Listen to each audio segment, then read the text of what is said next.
tungod kaya na iyang gihatag ang iyang bugtong anak na si Kristo Jesus. Aron kinsa tong mosalig ni Kristo Jesus, dili na siya malaglag adto sa interno. Apan nakabaton siya kinabuhing awalay katapos adto sa langit, mga igalanson. Mga igala, gigugmata ni Kristo Jesus, mga igalanson.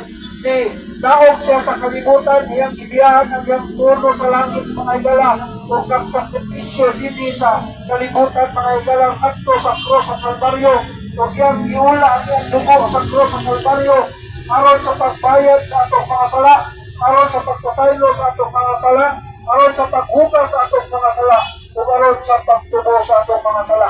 Namatay siya kilubong o nabanaw sa tulong adlaw, mga igalanson.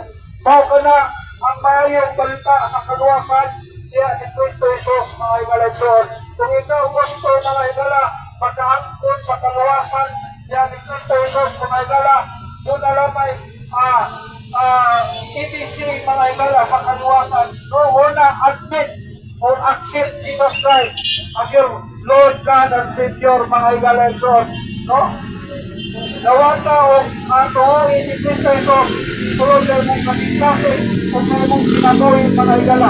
Iwanan na ipagi ng tao makasulod sa kinarian sa langit. Mga igala, itang tanan makasasala sa atubangan sa Diyos. So, walang tao na wala makasala sa atubangan sa Diyos. The Bible says in Romans 3:10, no one is a righteous, no not one. Walang tao na matarong, wala bisan usa.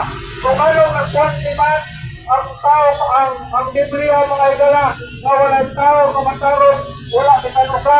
Doon na ang tao man, mga igala, makasala sa bisan unsa nga paagi. Pwede siya makasala sa iyang debate, pwede siya makasala sa iyang panguna-una, pwede siya makasala sa iyang pagsulti, pwede siya